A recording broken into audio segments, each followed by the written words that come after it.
শুধুমাত্র সিজদা দেব না, সিজদা দিয়া নিজের গুনাহ মাফের জন্য, নিজেকে জাহান্নাম থেকে বাঁচানোর জন্য দোয়া করতে হবে। কার কাছে? দোয়া করে আল্লাহর কাছে বলবো, রব্বানা সরিফান্না আযাবা জাহান্নাম ইন্না আযাবাহা কানা গরামা।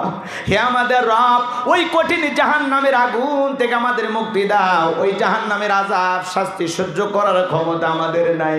ইন্নাহা সাআত মুস্তাকাররাম ওয়া মুকামা। নিশ্চয় আবাসিক স্থল হিসাবে, বসতির জায়গা হিসাবে ওই জাহান্নাম কত না নিকৃষ্টতম একটা স্থান। জাহান্নাম সুখের জায়গা না, ওইটা হলো যন্ত্রণার কারখানা। জাহান্নাম বড় কঠিন জায়গা।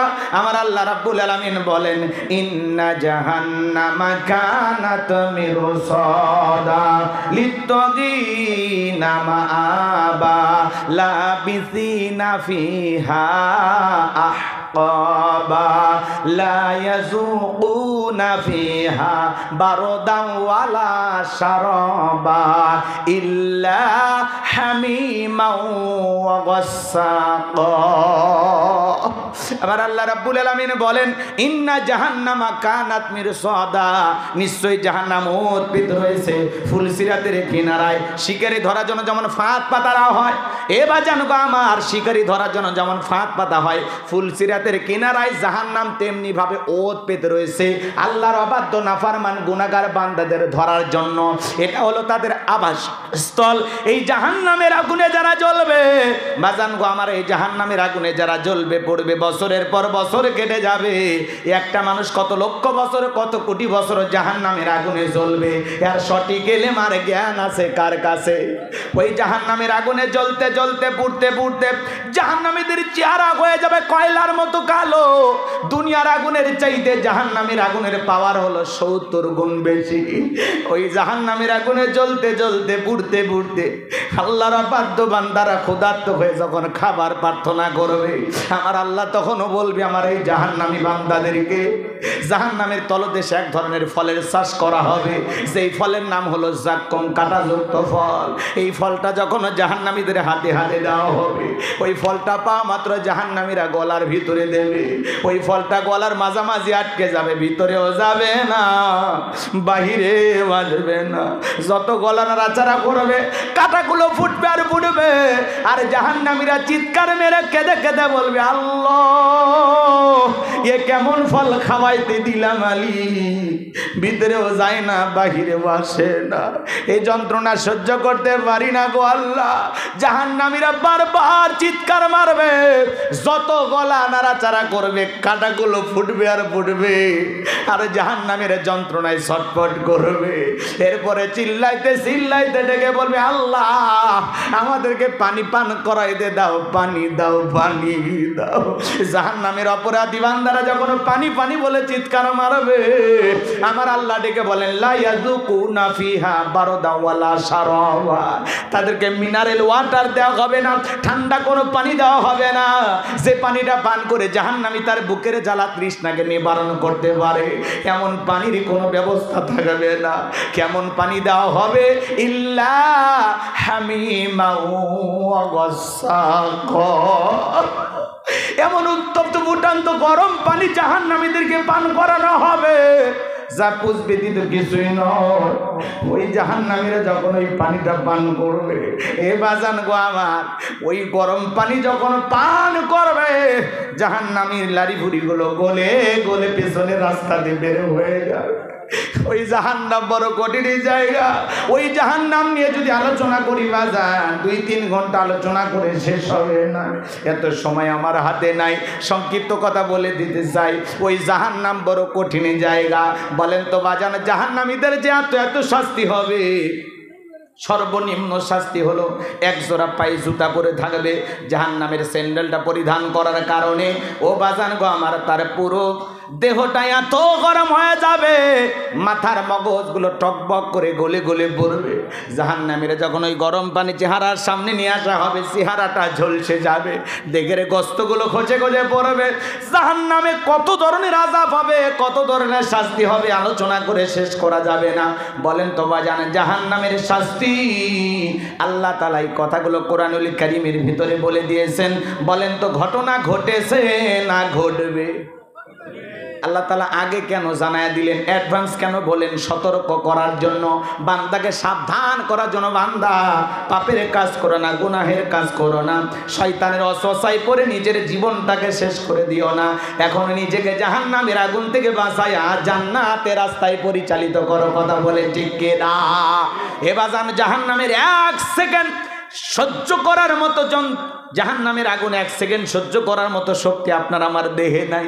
এই জন্য ওই জাহান্নামের আগুন থেকে বাঁচার জন্য বলেন তো দোয়া করতে হবে কার কাছে? জীবনে কেমন একটা সিজদা দিয়েছি, যেই সিজদা দিয়ে 2 ঘন্টা কেঁদেছি জাহান্নাম থেকে বাঁচার জন্য, এমন একটা সিজদা কি আপনার আমার জীবনে আছে? বলেন আছে? যে বলেন হুজুর মসজিদে ঢুকতে দেরি, বের হতে দেরি নাই। কথা বলেন ঠিক কি না? সবার পিছে ঢুকি, সবার আগে বের হয়ে আসি, মসজিদে মন টেকে না। কথা বলেন ঠিক কি না? এ ভাইরা আমার, বিশ্বনবী কিভাবে সালাত আদায় করেছেন সামান্য বলেছি। সাহাবায়ে কিরাম কিভাবে সালাত আদায় করেন জানেন? মরুভূমিতে সাহাবায়ে কিরাম যখন সালাতে দাঁড়িয়ে যেতেন, ওই মরুভূমির পাখিগুলো খেজুর গাছ মনে করে সাহাবীদের কাঁধের ওপরে, মাথার ওপরে বসে থাকতো। বিশ্বনবীর সাহাবীরা সালাতে এত মনোযোগ, কাঁধে পাখি পরে থাকে, তারপরেও তারা টের পাইতো না। বলেন আল্লাহু আকবার। আর আপনি আমি একটা মশা বলে এই হাতে এই জায়গায় নিয়ে আগে মশা মারে, তারপরে সূরা ধরে। কথা কোন ঠিক কিনা? হযরতে তালহা রাদিয়াল্লাহু তাআলা সালাত আদায় করতেছিলেন, ছেলেটা খেলা করতেছিল, জঙ্গল থেকে সাপ এসে সন্তানটাকে বেঁচে ধরেছেন। স্ত্রী মানুষজনকে ডাকলেন, ছেলেটাকে বিপদ মুক্ত করলেন। হযরতে তালহা নামাজ শেষে জিজ্ঞাসা করে, বিবি রে, বাড়িতে এত মানুষজন, ব্যাপারটা বুঝতে পারলাম না। ডেকে বলে, স্বামী আপনি যখন সালাত আদায় করতেছিলেন, জঙ্গল থেকে সাপ এসে সন্তানটাকে বেঁচিয়ে ধরেছিল, আমি মানুষজনকে ডাকলাম, সন্তানটাকে বিপদ মুক্ত করলাম। এত ঘটনা আপনার চোখের সামনে ঘটে গেল, আপনি কিছুই বলতে পারেন না। হযরতে তালহা ডেকে বলে, বিবি রে, নামাজের মধ্যে মন যদি এদিক সেদিক চলে যায়, তাহলে নামাজ তো আর নামাজ থাকে না। বলুন আল্লাহু আকবার। আর আপনি আমি নামাজ পড়ি বগুড়া, মন চলে যায় মাগুরা। কথা বলেন ঠিক কিনা? নামাজের ভিতরে দাঁড়ায় আমাদের মন খালি ছটপট করে। নামাজ পড়ে দোপসাচিয়া, মন চলে যায় ভারতের বর্ডারে। নামাজের ভিতরে দুনিয়াবি এত চিন্তা ভাবনা, মাঝে মাঝে মনে হয় নামাজ 2 রাকাত চলতেছে না 3 রাকাত, তাও মনে থাকে না।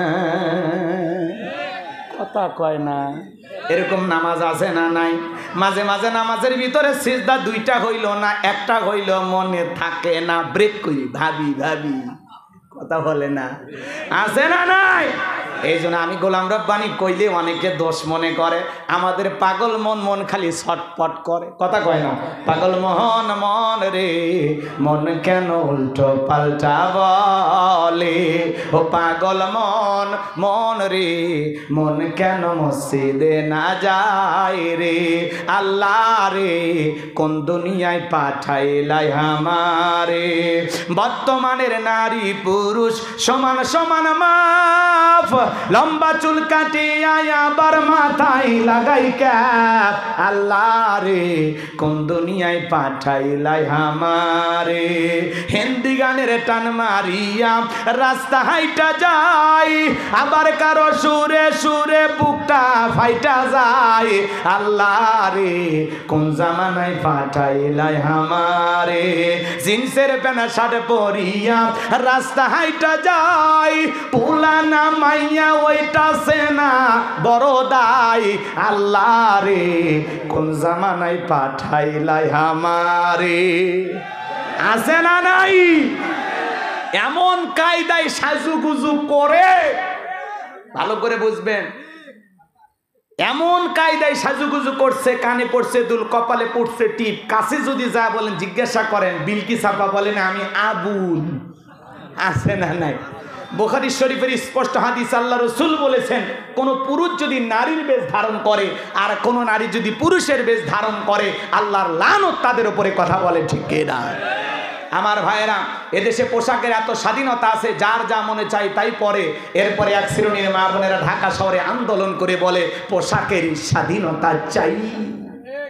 কথা কয় না, আছে না নাই? ওদেরকে জিজ্ঞাসা করা হলো কেমন স্বাধীনতা চাও? বলে পরে দাদি নানি ব্লাউজ ছাড়া শাড়ি পরেছিল, আমরাও পরতে চাই, আপত্তি করি নাই। কথা কয় না? দাদি নানি ব্লাউজ ছাড়া শাড়ি পরেছিল, দাদি নানির সাথে তুলনা করো।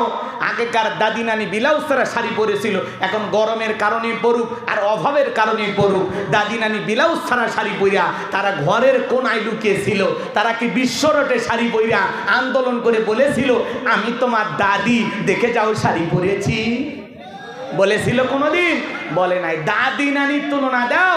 আগেকার দাদি নানি পুরুষের কণ্ঠের আওয়াজ পাইলে ঘরের কোনায় লুকাইছে, আর এখনকার মা বোনেরা পুরুষের কণ্ঠের আওয়াজ পাইলে বাড়ির গেট খুইলা দরজা খুইলা গল্প করে, কার কাছে এসেছেন, কি বলতেছেন? বাদশা, বাদশা আমারই স্বামী, বলেন ভাই প্লিজ একটু বসেন, চেয়ার দেই, একটা চা খেয়ে যাবেন তো গরিবের বাড়িতে।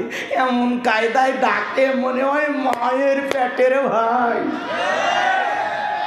কথা বলেন, আছে না নাই? স্বামীকেও এত নরম সুরে ডাকে না, আছে না নাই?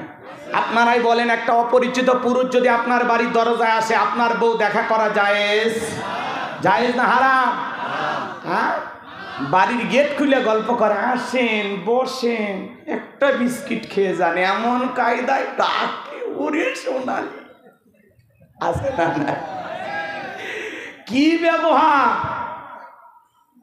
এদের কাছে আদব আখলাক নাই, লাজ শরম হারিয়ে গেছে। কথা বলেন না কেন? লাজ শরম হারিয়ে গেছে। আজকে মহিলাদের প্রথম মাসিক কিভাবে হয়েছে সেই গল্প টক শোতে হচ্ছে, এটা ফলাও করে প্রচার করা হচ্ছে। নারীদের হায়া লাজ লজ্জা গেছে কোথায়? কথা বলেন ঠিক কিনা? আহারে, সমাজটা যাচ্ছে কোথায়? পারিবারিক শিক্ষার অভাব, আজকে সমাজ যাচ্ছে কোথায়? কথা বলেন ঠিক কিনা? লিল্লাহে তাকবীর, লিল্লাহে তাকবীর, লিল্লাহে তাকবীর। হযরত মাওলানা রুহুল আমিন যুক্তিবাদী সাহেবের আগমন। বগুড়ার কৃতি সন্তান হযরত মাওলানা রুহুল আমিন যুক্তিবাদী সাহেবের আগমন। লিল্লাহে তাকবীর। আল্লাহ কবুল করুন, জোরে বলুন আমিন। আরেকটু জোরে বলেন আমিন। উনি আমাদের মুরব্বী, বসে রেখে কথা বলা বেহাদবি। হ্যাঁ, চলুক, এ তো চালানেরই লোক। হ্যাঁ, শ্রোতার এদিক খেয়াল করেন, যারা ঘোরাফেরা করতেছে চলেন, আসল জিনিস চলে আসছে। শোনেন, আমরা তো আসলে, উনি আমার অত্যন্ত কাছের এবং মহাব্বতের মানুষ, এই জন্য ওনাকে বসায় রেখে আমি কথা বাড়াতে চাই না, সংক্ষিপ্ত কথা এতটুকু শুধু বলতে চাই। এদিক খেয়াল করেন, আজকে নারীদের শরম কমছে না বাড়ছে? কথা কয় না ভাই, শরম কমছে না বাড়ছে? আজকে মাসিক নিয়ে টক শোতে আলাপ আলোচনা হচ্ছে যে প্রথম মাসিকের অনুভূতিটা কি। একটু চিৎকার মেনে নাউজুবিল্লাহ বলা যায় না ভাই? এটা মায়ের কাছে জানবে, এটা দাদির কাছে জানবে, নানির কাছে জানবে, যারা টক শোর মাধ্যমে, বিভিন্ন বই পুস্তকের মাধ্যমে, এনজিওর মাধ্যমে এভাবে মা বোনদের লজ্জা শরম কেড়ে নিয়ে আপনার আমার সন্তানদেরকে বেহায়া বানানোর জন্য, নির্লজ্জ অসভ্য নোংরা বানানোর জন্য নানামুখী ষড়যন্ত্র চলতেছে। কথা বলেন ঠিক না? এদেশের যুবক যুবতী এক জায়গায় বৈশা মাসিকের গল্প করবে, বন্ধু গল্প করবে বান্ধবীর সাথে, কথা কয় না কে? মাসিক নিয়ে আলোচনা হচ্ছে, সেখানে পুরুষেরা অংশগ্রহণ করেছে। আসলে বলেন তো, পুরুষ ওই জায়গায়, পুরুষেরও মনে মাঝে মাঝে এখন হয় না, কি কর? আজকে সমাজ গেছে কোন দিকে? এগুলো চলতেছে বাজান গো আমার। আল্লাহ যেন এই জাতির মানুষকে হেদায়েত দান করেন। একটু জোরে বলেন আমিন। ওরা পোশাকের স্বাধীনতার নামে আন্দোলন করলো, দাদি নানির মতো ব্লাউজ ছাড়া শাড়ি পরতে চাই। আমার ভাইয়েরা, দাদি নানি ব্লাউজ ছাড়া শাড়ি পরে পুরো দেহটা কি কায়দায় ঢেকেছিল দেখার কোনো উপায় নাই। আর ওই বোনেরা ব্লাউজ ছাড়া শাড়ি পরে পিঠটা এমন কায়দায় ফাঁকা রাখছে, মনে হয় আর্জেন্টিনা ব্রাজিলের ফুটবল ম্যাচ হবে। কথা বলেন ঠিক কিনা? এই জন্য মা বোনদেরকে পর্দায় রাখার দায়িত্ব আপনার আমার আছে না নাই? জোরে বলেন আছে না নাই? পর্দা করা নফল না ফরজ? অকরনা ফি বুয়ুতিকুন্না ওয়ালা তাবাররাজনা তাবাররুজাল জাহিলিয়াতিল উলা, নারীরা তোমরা ঘরের ভিতরে অবস্থান করো, খবরদার জাহিলিয়াতের যুগের মেয়েদের মতো নোংরা অশ্লীল পোশাক পরে নিজেকে প্রদর্শন করো না। কথা বলে ঠিক কিনা? আজকে নারীরা দেখাইতে পাইলেই খুশি, এরকম আছে না নাই? কিন্তু মনে রাখবেন, কোন সম্ভ্রান্ত ভদ্র ফ্যামিলির মেয়ে বোরকা ছাড়া বাহিরে যেতে পারে না। কথা বলেন ঠিক কিনা?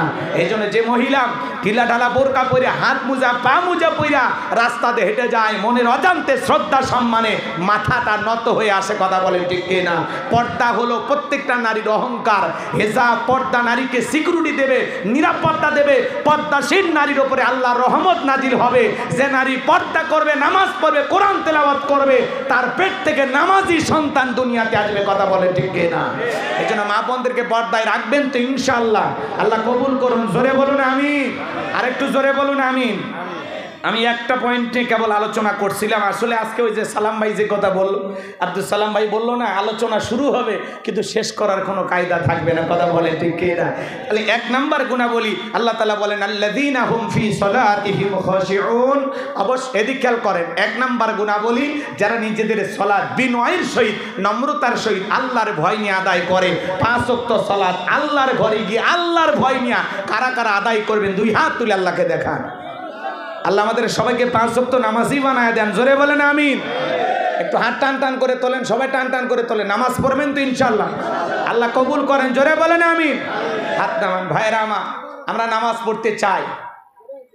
আপনাদের পাশেই মসজিদ, মসজিদটা শুধু সুন্দর বানাইলে হবে না, এ জায়গায় যারা সালাত আদায় করবে তাদের অন্তরে সুন্দর হওয়ার দরকার আছে না নাই? জোরে বলেন, দরকার আছে না নাই? দ্বীনের জন্য, ইসলামের জন্য আমরা জীবনটাও দিতে রাজি আছি তো ইনশাআল্লাহ? রাজি আছি তো ইনশাআল্লাহ?